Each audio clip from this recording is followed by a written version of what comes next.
Hi friends, Mahanadi சீரியலில் இந்த வாரம் வந்து பார்த்தீங்கன்னா காவேரி பயந்த மாதிரி தான் இப்போ நடந்துட்டுருக்கு. என்னன்னு சொல்லிட்டு பார்த்தீங்கன்னா, இந்த ராகினி வந்து விஜய்க்கு கால் பண்ணவா ஒரு ஃபோன் கால் அவ்வளோதான், உன்னோட கதை வந்து முடிஞ்சது அப்படின்னு மிரட்டியே காவேரியை வந்து அழ வச்சிட்ருக்காங்க ராகினி. இந்த விஷயத்த விஜய்கிட்ட சொல்லிடவா அப்படின்னு சொல்லிட்டு கேட்குறாங்க. சொல்லணும் காவேரி, என்ன இருந்தாலும் இப்போ ஃபேஸ் பண்ணி தான் ஆகணும். வெண்ணிலா வந்து உயிரோடு இருக்காங்கன்ற விஷயம் தெரிஞ்சு போச்சு இல்லையா? காவேரி வந்து ராகினிக்கு ரொம்ப பயப்படுறாங்க.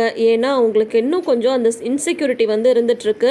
தனியாக நின்று அழுதுட்ருக்காங்க காவேரி. விஜய் வந்து வராரு, என்னாச்சு காவேரி, ஏன் அழுதுட்ருக்கு அப்படின்னு சொல்லிட்டு கேட்குறாங்க.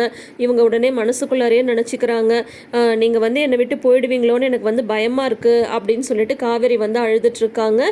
இப்போ வந்து விஜய் வந்து வெண்ணிலாலேருந்து மூவ் ஆன் ஆகி தான் இப்போது காவேரியோட அவங்க லைஃப்பை வந்து வாழ்ந்துட்டுருக்காங்க. ஆனால் வெண்ணிலா வந்து உயிரோடு இருக்காங்க அப்படின்ற விஷயம் வந்து தெரிஞ்சதுக்கப்புறம் அவரோட ரியாக்ஷன் எப்படி இருக்குன்றதை நம்மளால் இன்னும் கொஞ்சம் கெஸ் பண்ண முடியல.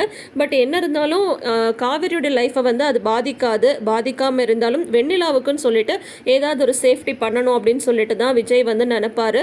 ஸோ ரொம்ப நாள் வந்து இந்த மேட்ரை வந்து இழுக்காமல் சீக்கிரமாக இதுக்கு வந்து ஒரு தீர்வு கொண்டு வந்தால் நல்லாயிருக்கும். என்ன நடக்குதுன்னு வெயிட் பண்ணி பார்க்கலாம். அப்டேட்ஸ்க்கு சேனலை சப்ஸ்கிரைப் பண்ணிக்கோங்க. தேங்க்யூ.